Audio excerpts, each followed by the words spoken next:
Broadcasting live from the Netherlands.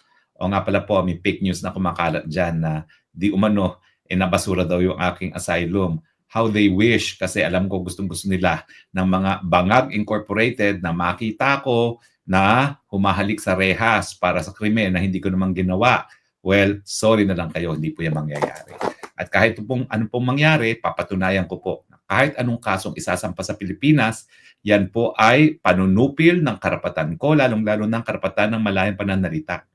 Alam nyo ba ho, talagang atat na atat sila makasuhan ako. Dapat non-bailable para mapatay nila itong Facebook at saka YouTube natin. Parang ginawa doon kay Pastor Kibuloy na kapag nagkaroon ng kaso na non-bailable, unang-una silang tatakbo sa Facebook. Hindi po yung mangyayari. Kasi ngayon pa lang po, pinagbigay alam ko na sa Facebook na ako ay asylum seeker dito sa Netherlands. At ang dahilan na ako nga ay asylum seeker ay dahil doon sa tinatawag na unjust prosecution. Hindi lang po dahil sa contempt order ng Congress, hindi lang po dahil doon sa incitement to sedition, pati na po yung kaso na kabinbin sa DOJ ngayon na non-bailable po qualified human trafficking. At alam nyo pa yung kasong yan afterthought lang ako. Hindi ako kasama doon sa unang kinasuhan, nagsampa lang sila ng supplemental complaint affidavit na dinadawit ako kuno, no? Pero wala pong kaebidensya yan. Dahil para ako'y madawit sa isang non-bailable case na unjust syndicated trafficking, dapat mapruebahan yung tatlong elemento ng trafficking na ako'y may recruit, na ang pamamagitan ng aking pag-recruit ay paggamit ng dahas at ang aking intensyon ay para pagsamantalahan yung gawain ng taong yan. No? O kundi naman kaya conspiracy. Pero sa ating batas, ang conspiracy po dapat mapatunayan kasama ng elemento ng krimen. Hindi po pwedeng sabi-sabi, hindi po pwedeng invento, hindi po pwedeng speculation.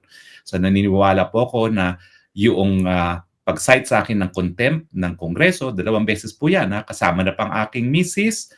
Yan po ay ebidensya ng political persecution at yung 2 ko pang kaso na incitement to sedition, ay nako, lahat po yan ay kabahagi ng political persecution. Pero dahil alam ko naman po, alam ng DOJ kung anong ibig sabihin ng being asylum seeker, na hindi ako magagalaw dito hanggang hindi matapos yung aking aplikasyon, kung ako po'y kakasuhan ng kung ano-ano, yan po ay para mapatahimik tayo. Dahil gagamitin dahilan yan sa Facebook para ipatanggal ito ating Facebook neto na meron na pong 2.1 million followers at yung last record po natin ay halos 270 million views. Pero hindi po mangyayari yan. At ako naman po ay kakilala ng Facebook. Matagal na po akong nagbibigay depensa sa mga vloggers na nasa Facebook, na nasa Google, sa Burma, sa Vietnam, sa Malaysia. At alam po nila na matagal na po akong isinusulong ang karapatan ng malayang pananalita. So hindi po sila magtatagumpay sa kanilang maitim na balak na patahimikin ang Spokes Hour. Lalong pilitin na patahimikin na pasupilin ng Spokes Hour, lalo po tayong magsasalita dito sa Spokes Hour. Di lang po sa Facebook, hindi, pati na rin po sa YouTube. Pangako ko po yan, ipaglalaban natin ang karapatan ng malayang pananalita at malayang pag-iisip dahil yan pong gusto mangyari ng Marcos regime, matahimik ang lahat ng mga kritiko gaya ng ginawa ng kanyang ama na pinatahimik, pinakulong ang mga kritiko. Hindi na po sa ating mangyari yan kasi nga po asylum seeker na tayo at pangangalagaan po natin itong ating boses sa internet na binigay na po ng ating may kapal para po magkaroon tayo ng malayang merkado ng ideya. Pag-usapan naman po natin ngayon, Oplan Horus. Ano ba yung Oplan Horus na yan? Well, una-una, for the benefit of Facebook and the fact-checkers, this did not originate from Harry Roque. It originated from a newspaper report exclusively carried by the Manila Times as its headline today. Can we flash the headline? Leaked paper lays out Paul attack plan. Ano pong sinasabi ng Manila Times? Abay, may plano pala ang administrasyon na talagang gamitin ang pondo ng gobyerno para mananaig ang mga kandidato ng alyansa sa darating na panahon. So according to Manila Times, which is one of the oldest newspapers not just in the Philippines but in the whole of Asia, government has an Oplan Horus whereby they will use government resources to make sure that their candidates for senators win in this midterm election. Bakit po nila gustong manalo mga kandidato nila sa parating na mid-year election? Dahil gusto nilang tanggalin na naman ang isang tinik sa kanilang Marcos Forever na plano, nais nilang tanggalin sa pwesto ang Vice President Sara Duterte sa parating na impeachment trial sa Senado. At kabahagi ng sinabi ng Manila Times ay hindi rin kaiba doon sa ginawa ni Noynoy Aquino para mapatanggal ang dating Chief Justice Corona na gagamitin na naman ang pondo ng bayan para po mabili ang mga boto ng mga senador. Tayo po nagsampa ng kaso, kaya po napawalang bisa ng Korte Suprema yung Disbursement Acceleration Plan na naging pondo na binigay ng Aquino government sa mga senador para bumoto sa impeachment ni Corona. Ano naman daw po ang gagawin nila para makakuha ng boto para sa impeachment ni Inday Sara Duterte? Abay, ang gagawin daw po nila ay meron silang for later release. Ano ba ho yung for later release? Yan po ay mga budget para sa proyekto na kinakailangan aproban mismo ng presidente ang disbursement. So kapag ang isang senador ay hindi bumoto para sa impeachment, yung pinapangakong mga proyekto na bilyon-bilyon, hindi po mai-release ang pondo. At alam naman po natin ngayon, ang patakaran ngayon sa mga infrastructure project, halos 50% na po ang napupunta sa bulsa ng mga kongresista at senatong. So kung magbibigay sila, gaya ng gustong ibigay dati sa mga senador, no, na 4 na bilyon ata yun, no, dun sa Disbursement Acceleration Plan, abay malinis po yan. 2 billion pupunta sa mga bulsa ng mga senatong na boboto para sa impeachment. No? Yan po ang nakabahagi dito sa oplan na ito sang-ayon sa Manila Times. Bukod pa sa paggamit ng FLR or for later release sa budget process para bilhin ang boto ng mga senatong, syempre nandyan yung paggamit ng government resources para nga manalo mga kandidato na administrasyon. Hindi lang po sa Senado, kundi na rin sa Kamara. Kaya nga po, bilyon pisong ayuda ngayon ang linabas. Halos lahat po ng ayuda na nasa 2025 budget ay nailabas na po in time for election. Yan po yung AKAP, yan po yung TUPAD, yan po yung medical assistance program, no? Lahat po yan ay binuhos na sa mga kandidato ng administrasyon para masigurado ang kanilang panalo sa darating na eleksyon, no? Both sa Congress at sa Senado. Pero bagamat ginagamit po nila ang pera ng taong bayan, ano pa kung lumalabas sa mga surveys? Ang lumalabas po sa survey ay patuloy po ang pang-arangkada ng mga kandidato ng PDP laban sa darating na eleksyon. So parang wa-effect ang ginawa nilang pamumudmod ng pera at nangangalampag pa rin ang hanay ng PDP sa darating na eleksyon. Well, nag-move po ako kasi masyadong maaraw na, no? Sa ating hindi maganda naman tignan sa camera. Ngayon po parang mas maganda na yan. Yan, ganyan ang ating gagawin. So, mukha pong hindi gumagana ang Oplan Horus dahil matindi po ang pagkagalit ng tao nung sila po ay kinidnap ang dating Presidente Duterte at pinadala sa Hague para litisin. Ang nangyari pa dyan, yan ang naging pinakamalakas na campaign tool ng PDP laban para masigurado ngayon ang PDP 10, ang Duterte 10. Ang problema na lang talaga, sino yung dalawang nananatili? Yung dalawa na inendurso ni BP Sara, si Amy Marcos at si Camille Villar, o yung dalawa na di umano ay sinusuportahan ni Tatay Digong, no? Si Gringo Unasan at saka si Colonel Quirubin, Ariel Quirubin. Tingnan po natin kung sino mananaig, no? Pero malinaw naman po dyan na dun sa dalawang natitira, whether be it Camille Villar, Amy Marcos, Quirubin, or si Unasan, yan naman po ay mga proven na susuporta kay Tatay Digong, no?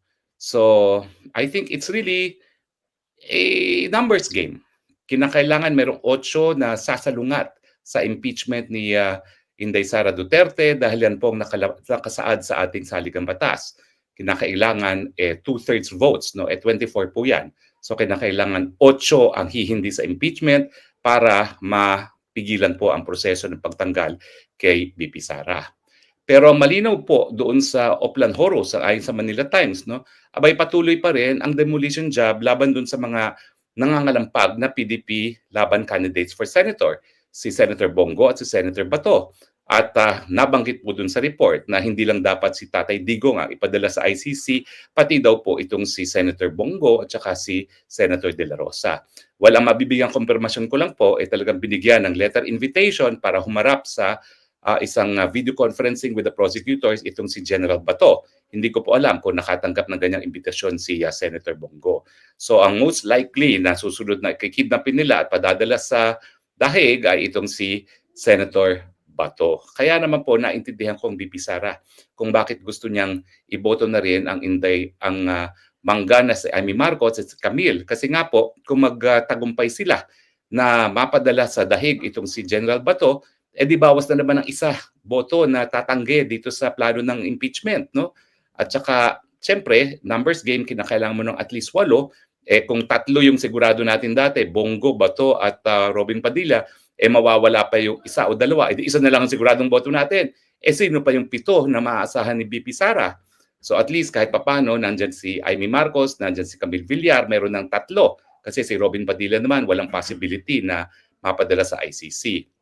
So titignan na lang natin kung paano yung mga bobotong mga independyente, no? Gaya ni Senator, ano pangalan nito? Senator si GIL Nako, Villanueva. Paano boboto yan? Siyempre, Alan Peter Cayetano, si Pia Cayetano. Sana naman po ayan ay boboto. Pero 6 pa rin pa lang po yan. No? Hindi natin alam kung paano pa boboto yung iba. Kaya talaga naman pong lahat ay dapat gawin natin para pumasok ang Duterte. Dahil yan po talaga ang best insurance natin na hindi matatanggal ang ating Vice President sa kanyang katungkulan. In any case, malaki naman po ngayon ang pag-asa nitong si Philip Salvador, Marcoleta, at saka itong Jimmy Bondoc, no, na talagang pumapasok. No? Ang Marcoleta po, wag po natin i-discount yan. Dahil ang Marcoleta po ay isang iglesia. No? At inaasahan natin na bibigay ng todo suporta ang iglesia para kay Congressman Marcoleta. No?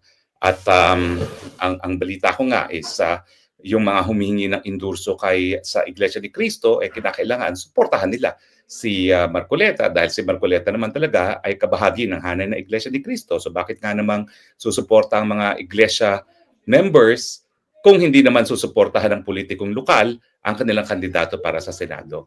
So sana po siguraduhin natin na makapasok man lang itong si Marcoleta, Congressman Marcoleta bilang senador. At si Philip Salvador naman po, dahil artista, hindi rin niya kinakailangan ng tulong ko. Sigurado na po siguro yan papasok, lalong-lalo na nandyan na nga po yung tinatawag nilang tidal wave na ginawa ng administrasyon para manalo ang Duterte. At si Jimmy Bondoc, surprisingly po, dahil yan ay bagito sa politika, may posibilidad rin pong manalo. No? So sabihin na natin na 4 ang sigurado ng manalo, matagal pa naman po eleksyon. Pwede pa natin habulin yan para yung natitira pang 6 ay makapasok din. Kasi kung makapasok yung 10 at meron na tayong 3 doon sa Kongreso, safe na po si Inday Sara sa impeachment trial. Hindi na po siya mapapatanggal. At yan naman po, according to Operation Horus, kabahagi talaga ng plano nila. No? Now, nakasaad din doon sa Operation Horus na talagang pupulbusin ang mga Duterte kasama ang kanilang mga alyado. Bagamat ako po hindi ng pangalanan, alam naman natin na matapos na ipakulong nila si Pastor Kibuloy, ako'y sinunod. No? Ako po ay kinulong na 1 araw at hindi po nagtagal. Ako'y inanoon nila, sinight in contempt muli ng Quad Committee. At nung siguro matapos na ako'y nawala na sa bansa, napansin ng DOJ na hindi talaga ako mapapabalik sa bansa na walang kasong kriminal, abay hinabol yung kaso ng qualified trafficking. Yung kaso po nila sa qualified trafficking sa original complaint affidavit, hindi po ako kasama ha. Kaya nga po kaduda-duda na bigla akong sinama sa supplemental filing nila for qualified trafficking at ang bababaw ng ebidensya. Kung yan po ay magiging basihan para sa pahanap ko ng kaso, malinaw na malinaw po yan dito sa aking kaso ng asylum, no? Na talagang yan ay ang tinatawag po dyan is unjust prosecution dahil wala po talagang kaebidensya. No? Bukod dun sa isang papel na wala namang pumirma na ako daw po ay legal ng Lucky South 99. Sa katunayan po, hindi po sapat na rason yan. Sabihin na natin totoo, pero hindi po yan totoo. Ang aking kliyente ay nagpapaupa lang sa Lucky South 99. Pero sabihin natin totoo yan, hindi po krimen maging abogado. In fact, ang mga abogado sinisigurado na ayon sa batas ang operasyon ng kanilang mga kliyente at kapag merong ang krimen na alam nila na nagaganap, doon lang sila magkakaroon ng pananagutan na hindi naman po nila napatunayan sa kaso ko dahil wala naman silang kahit anong pruweba na minalalaman na kung illegal na nangyayari sa operasyon ng isang kumpanya na hindi ko po kliyente hanggang ngayon po. Talagang pinaninindigan, never ko pong naging kliyente ang Lucky South 99. Ang lahat po ng pleadings na naisampa ko sa MTC, sa Pampanga, sa RTC Pampanga at sa Court of Appeals. Linagdaan ko po yan bilang abogado ng Whirlwind Corporation at hindi ng Lucky South 99. So yan po ay prueba kung sino talaga ang kliyente ko. Hindi po Lucky South 99 na nakabinbin sa hukuman.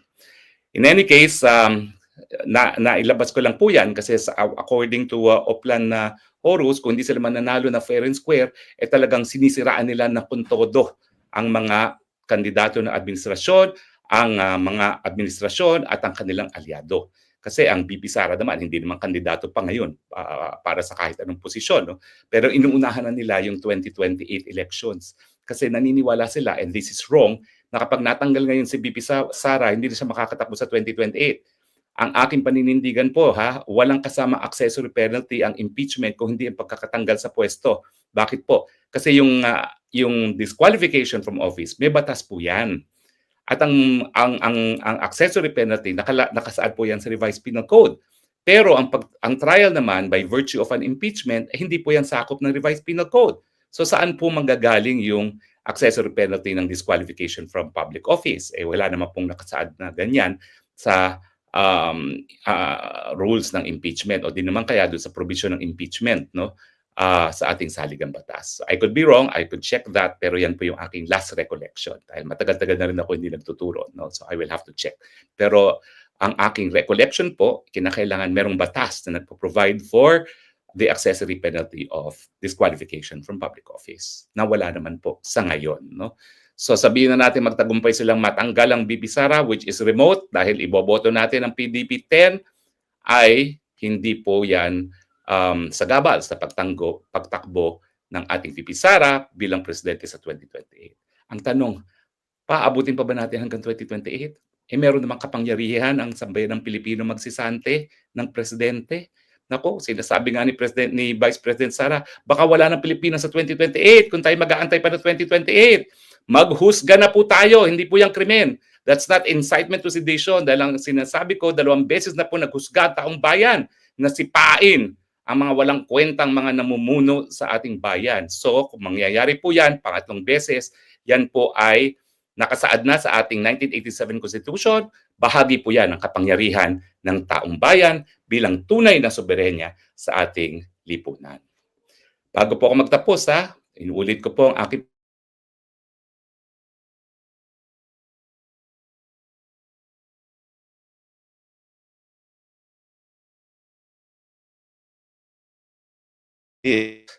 bakit taga-by party list? Dahil kinakailangan po nating palawakin ang hanay ng oposisyon sa Kongreso.